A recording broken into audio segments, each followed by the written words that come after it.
नहमदुहु व नसल्ली अला रसूलिल करीम अम्मा बाद। बिहार, झारखंड और उड़ीसा में अमीरी शरीयत बनने का बड़ा इख्तिलाफ चल रहा है और शौक़ भी है लोगों को।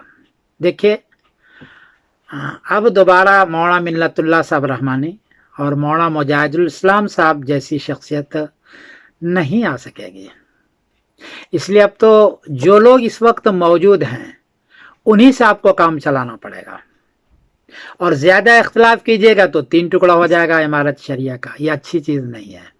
इसलिए मेरी एक नाक़िस राय है, बहुत ही नाक़िस, कि मौलाना खालिद सैफुल्लाह साहब रहमत दामत बरकातुहुम को अमीर शरीयत बना लें। लेकिन वो बहुत मसरूफ़ हैं, रहते भी हैं हैदराबाद में, इसलिए उनको अमीर शरीयत बना लें। सब उस पर मुत्तफ़िक़ हैं, उनको सलाहियत है। और उसके नियाबत में 4-5 नाइब अमीर शरीयत बना लें। 4-5, 3 का तो बनाना ही पड़ेगा आपको, एक झारखंड का, एक उड़ीसा का और एक बिहार का। 3 तो ये बना लें।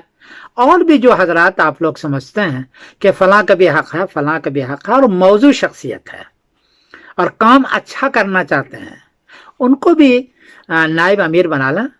और इन सब को ये पाबंद करें कि अमीर शरीयत जो है उनके मशवरे से काम करें।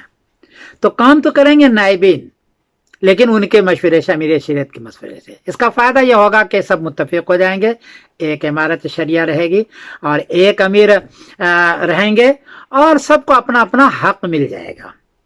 झारखंड को भी मिल जाएगा, उड़ीसा को भी मिल जाएगा और बिहार को भी मिल जाएगा। हर एक को अपना अपना हक़ मिल जाएगा और किसी को ज़्यादा इख्तिलाफ नहीं रहेगा।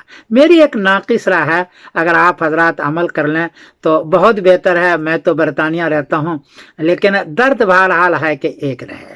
मैं समीरुद्दीन कासमी बोल रहा हूँ, मैनचेस्टर इंग्लैंड से, बड़ी माजरत के साथ। अस्सलामु अलैकुम व रहमतुल्लाहि व बरकातहू।